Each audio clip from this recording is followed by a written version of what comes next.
13ページから始めます。さっきの続きです。そっか、これあれか。やらなきゃ。あれなくなっちゃった。なくなっちゃった。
それで、this one, ちょっと待って。To calculate the whole coefficient and magnitude register, we first find current density Jx and Jy in the presence of electric field with arbitrary components Ex and Ey, and in the presence of magnetic field H along the z-axis. The position-independent force acting on each electron is F equal minus E parenthesis E plus B cross H divided by C, and therefore equation 112 for the momentum per electron, and therefore equation 112 for the momentum per electron becomes this.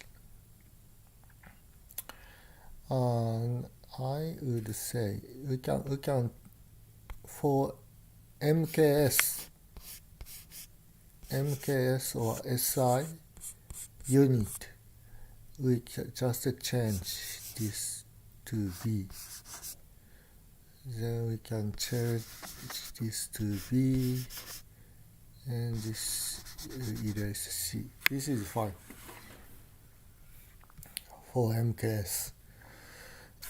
In the steady state, the current is independent of time, and therefore Px and Py will satisfy. I think you just solve this. You can solve this one this way. Let me show you.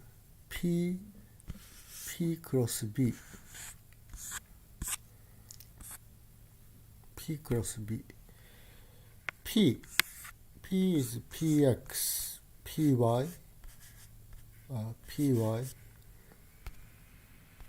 Px, Py.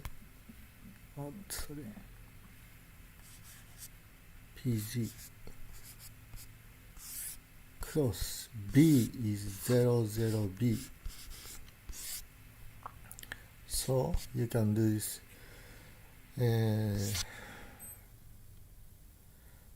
0 here.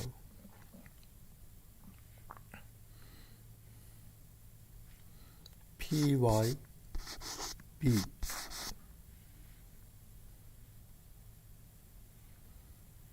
minus PX B.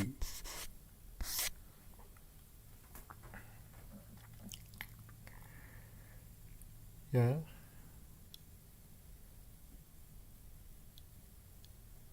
Where's H? H is here.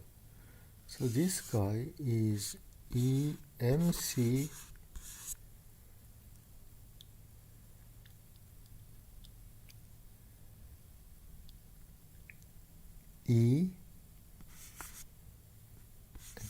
EH or MEB. Here B is in Tesla. In MKS, B is in Tesla.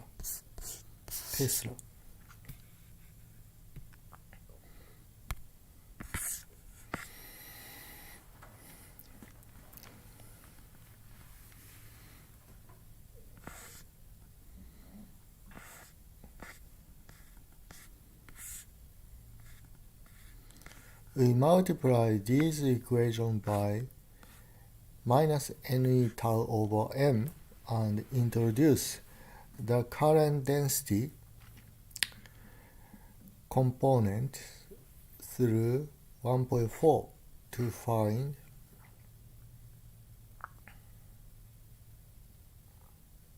Jx.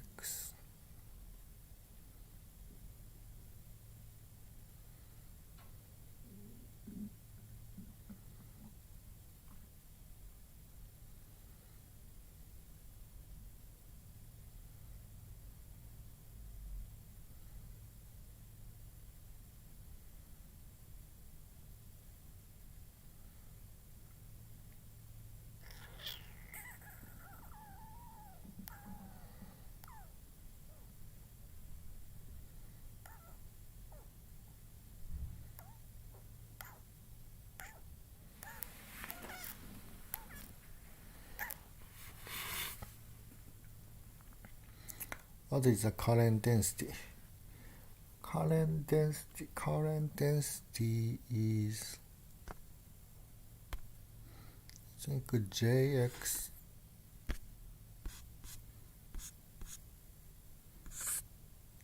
m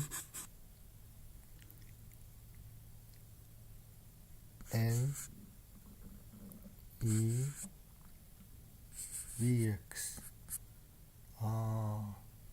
px. This is px then minus. This is the current density, right? I think.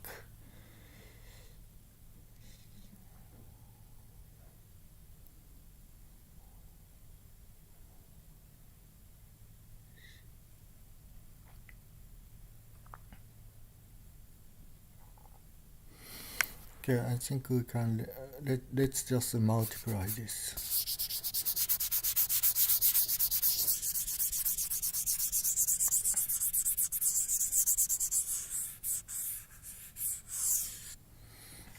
You can see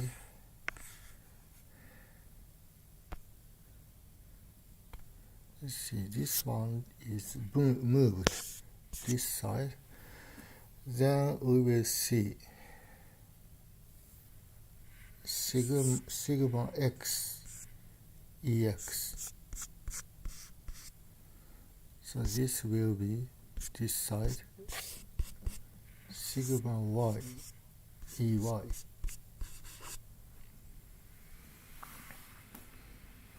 No, sorry. I would say this is 0. Sigma 0. Because this is sigma 0. Then we also multiply, this is sigma 0 divided by E.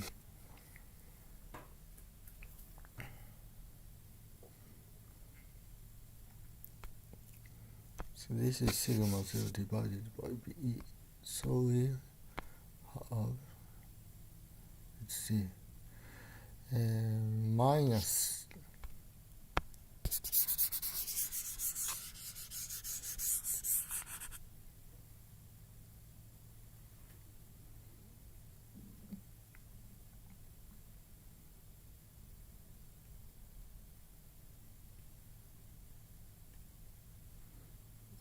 this goes like this.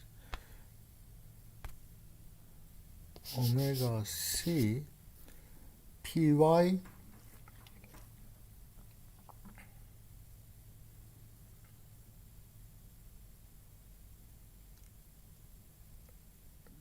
py goes jy, and there is extra tau. So then this guy minus this one px go to jx. Extra tau is cancelled by downstairs. So this one also go to jy. Yeah. So then this one go to plus omega c jx tau. I think that's how this works. Omega c tau, omega c, why is it? This is a plus, I got confused.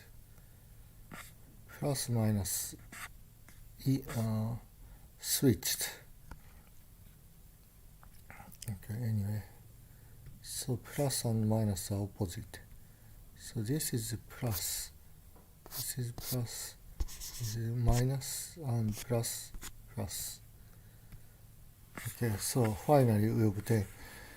Multiply these equations by minus ne tau divided by m and introduce the current density components through 1.4 to find sigma 0 ex equals something, sigma 0 ey equals something, where sigma 0 is just a Duluth model DC conductivity in the absence of a magnetic field given by 1.6.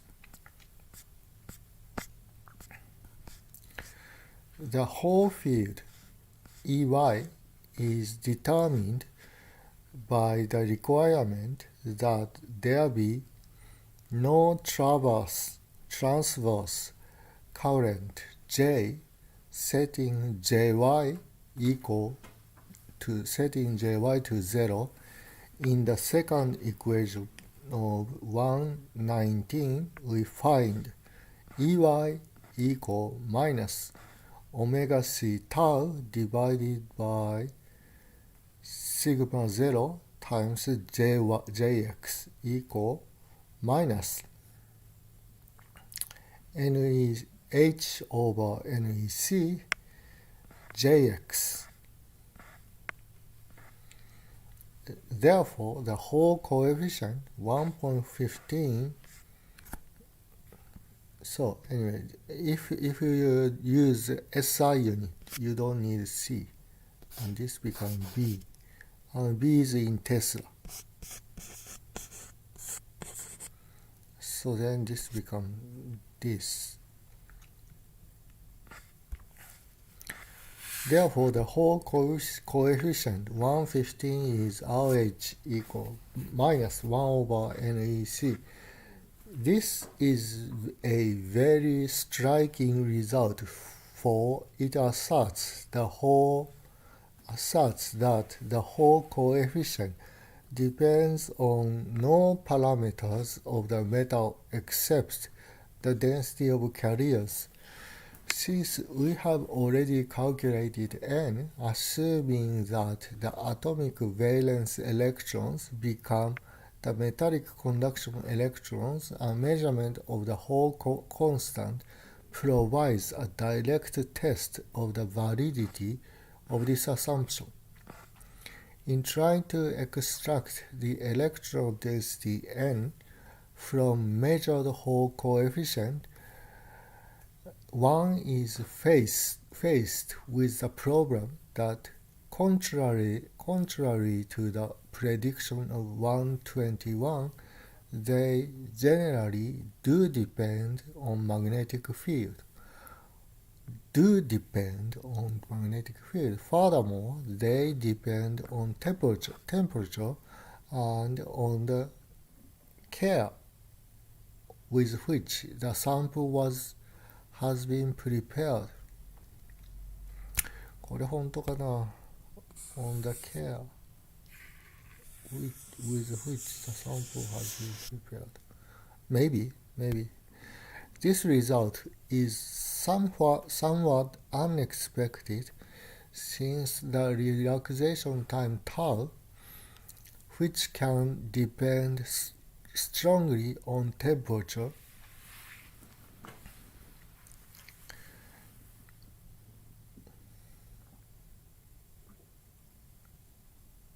and the condition of the sample, doesn't appear 121. However,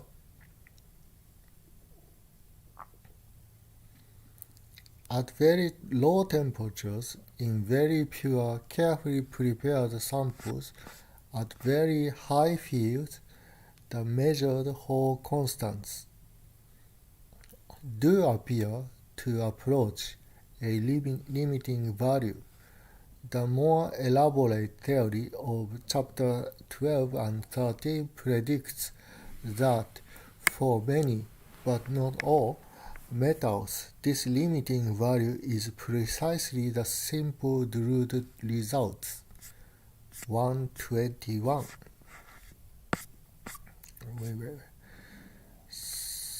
So in this limited value is precisely the simple Drude results. Okay. Some Hall coefficients at high and moderate field are listed in table 1.4. Note the occurrence of cases in which RH is actually positive, apparently corresponding to carriers with a positive charge.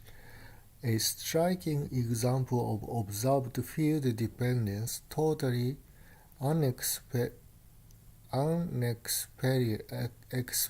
by Drude theory is shown in figure 1.4. The Drude result confirms Hall's observation that the resistance does not depend on field. When Jy equals 0, as in the case in the steady state, when the Hall field has been established, as in the case in the steady state where the Hall field has been established, the first equation of 119 reduces to Jx equal sigma 0 Ex. Is that right?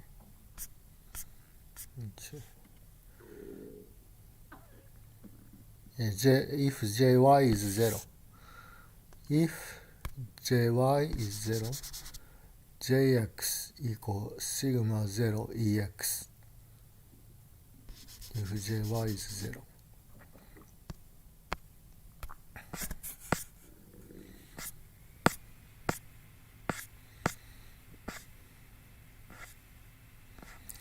The expected result for the conductivity in zero magnetic field. However, more careful experiments on a variety of metals have revealed that there is a magnetic field dependence to the resistance, which can be quite dramatic in some cases. Here again, the quantum theory of solids is needed to explain why the drilled result applies in some metals and to account for some truly extraordinary deviations, quantum theory of solids is needed to explain why the drilled result applies in some metals and to account for some truly extraordinary deviation from it in others. Before leaving the subject of DC phenomena in a uniform magnetic field, we note for future applications that the quantity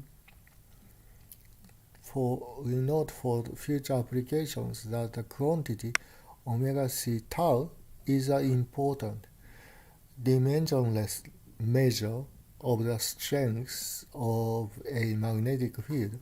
When omega c tau is small, equation 119 gives J very nearly parallel to E.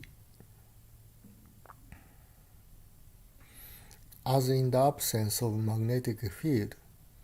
In general, however, J is at an angle phi known as the whole angle to E, where 1.19 gives tangent phi equal omega c tau. The quantity omega c, known as the cyclotron frequency, is simply the angular frequency of revolution. Let me see.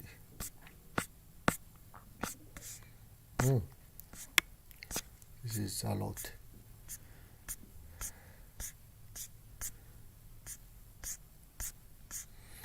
In a uniform magnetic field, the orbit of an electron is a spiral along the field whose projections in a plane perpendicular to the field is a circle.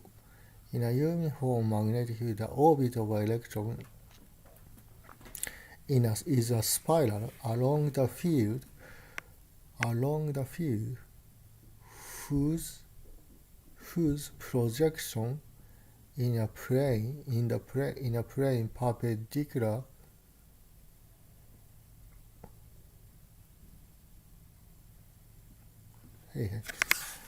in a uniform magnetic field, the orbit of an electron is a spiral along the field whose projection in a plane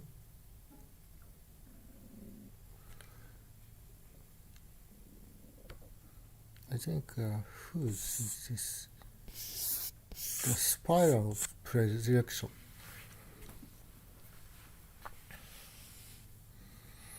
whose projection in a plane perpendicular to the field is a circle. Angular frequency omega c is determined by the condition that the centripetal acceleration omega c square r be provided by the Lorentz force E over c omega c r h.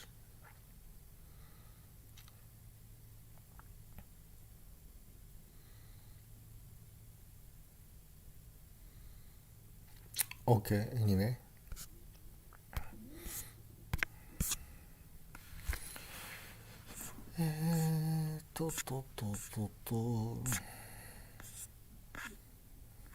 Drilled result confirm further observation.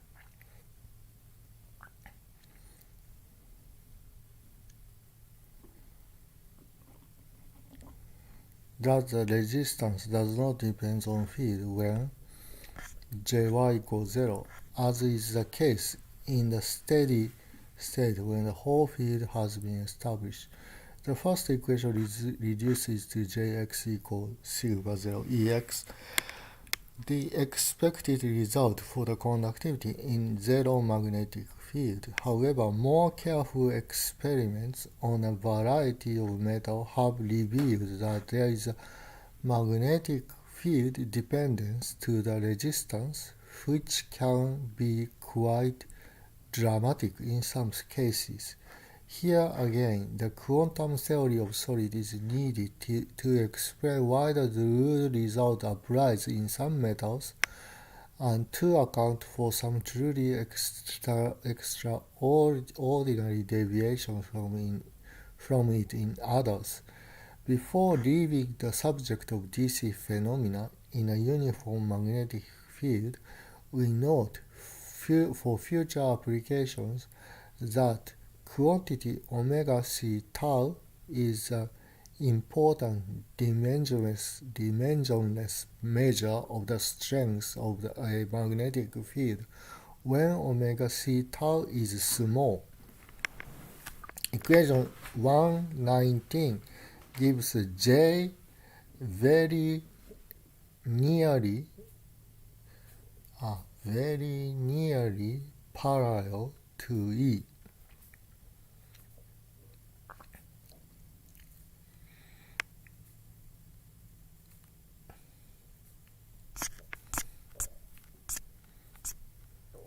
Got this. J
Okay.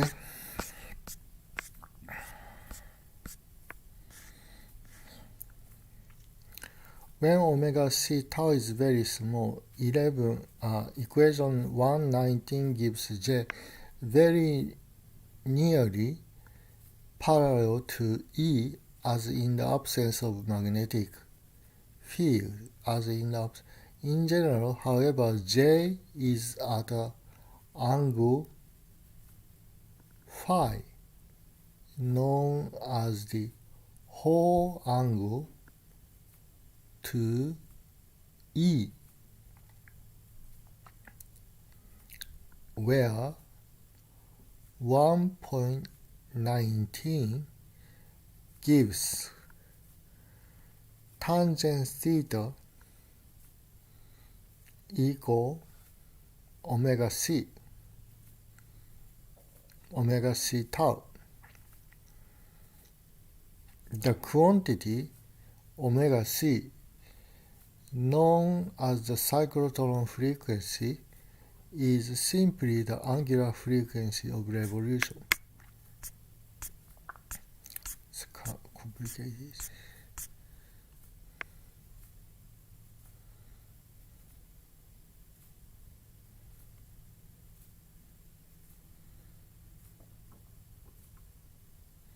Why is it tangent?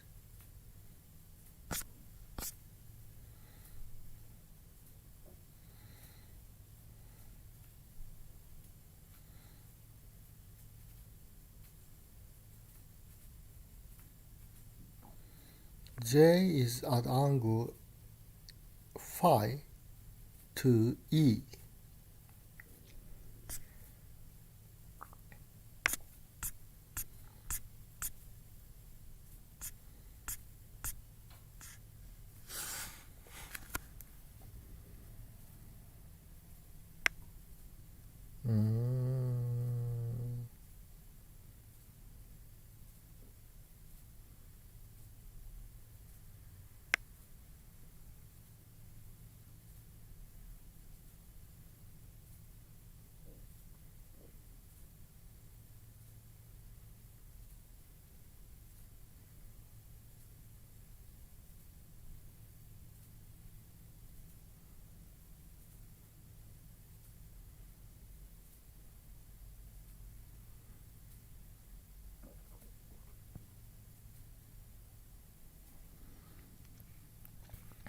Let me try.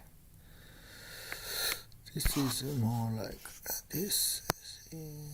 You can write this. This is tangent phi. Okay. So this means this whole thing is like cosine phi, sine phi, cosine phi,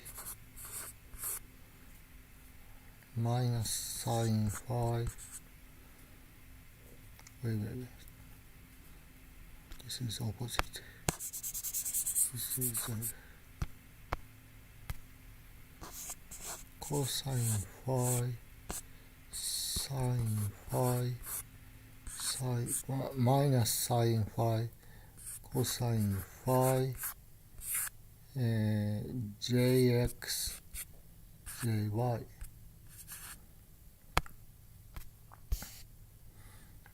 Yeah.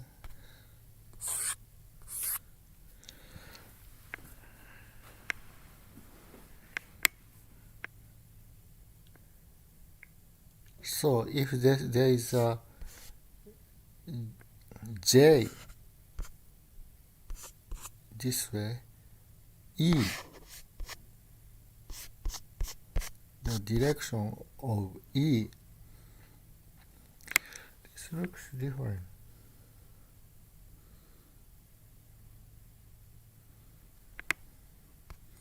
Maybe e.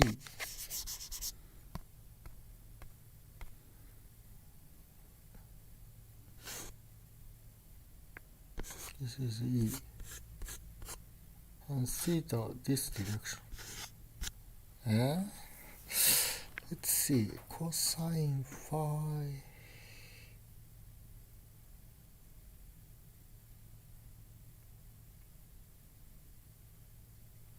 This is more like this.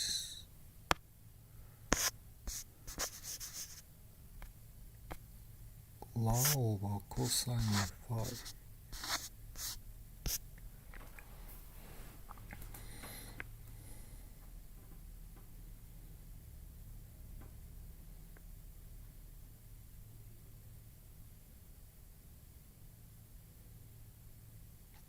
Yeah.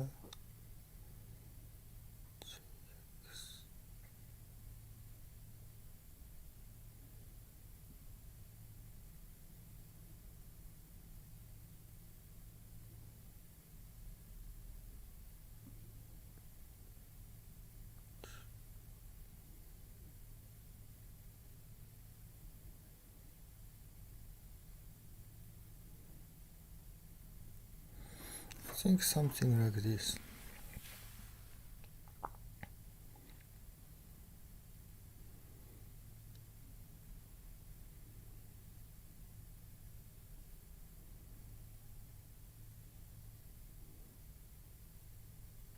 Yeah, I think this is correct. So if you have j vector is like this, then e vector is like this, because you have this rotation matrix.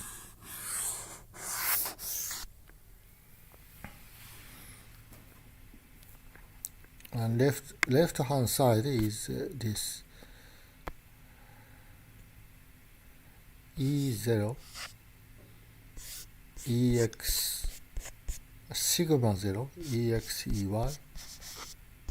This is like this. And there is this E vector and J vector is connected by this rotation matrix.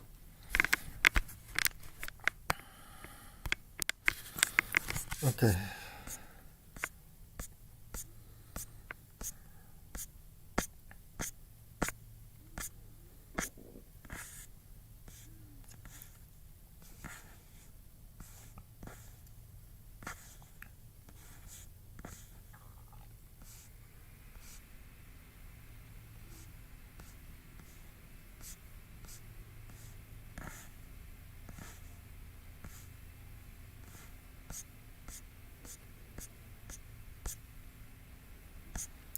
Hall coefficients of selected elements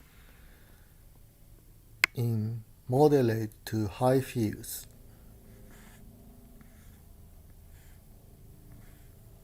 Valence. You can compare the valence.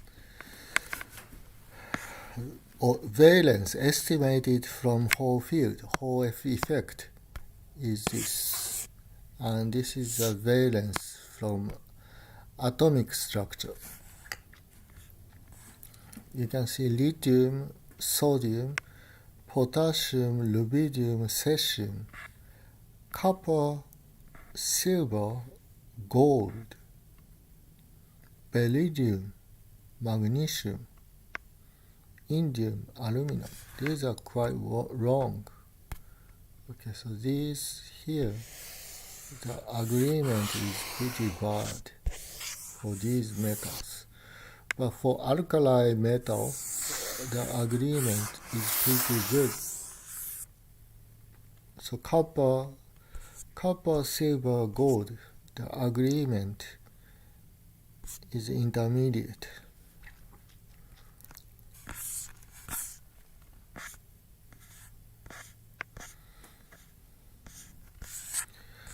These are roughly the limiting values assumed by RH, Hall coefficient, as the field becomes very large, of order 10 to 4 Gauss, which is 1 Tesla,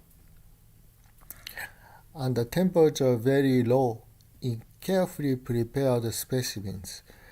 The data are quoted in the form N0 divided by N, where N0 is the density for which the Drude form 1.21 agrees with the measured RH equal N0 equal -1 divided by RH NEC. Evidently, the alkali metals obey the Drude result reasonably well. The noble metals, copper, silver, gold, less well, and the remaining entries not at all.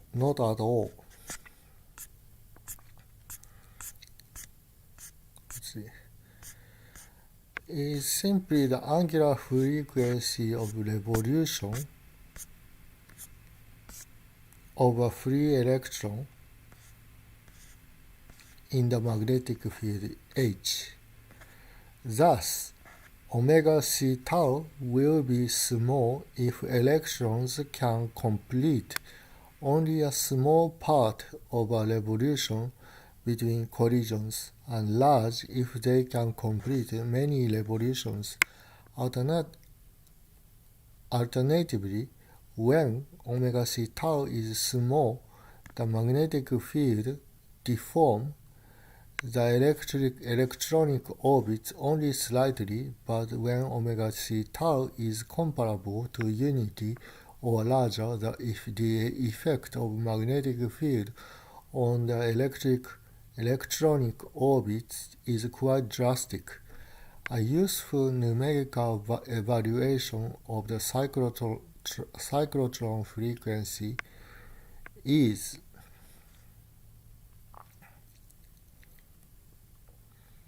nu c equal, I think this depends on the electron mass. This does depends on the mass we use, because EH omega is EH divided by MC. So what mass we use, cyclotron frequency should depend on the mass value we use. If the mass value is the free electron mass, we can just use this formula. Nu c, nu times 10 to 9 Hertz is 2.80 times H kilogauss. We don't use this much, I think. Figure 1.4. The quantity N0 divided by N equal minus 1 RH minus 1 divided by RH NEC for aluminum as a function of omega C tau. Omega C tau. The free electron density. Is this calculated value?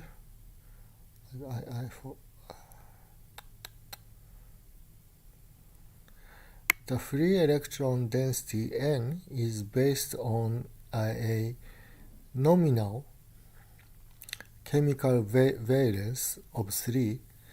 The high field value suggests only one carrier per primitive cell with a positive charge. From our look, physics starts solid.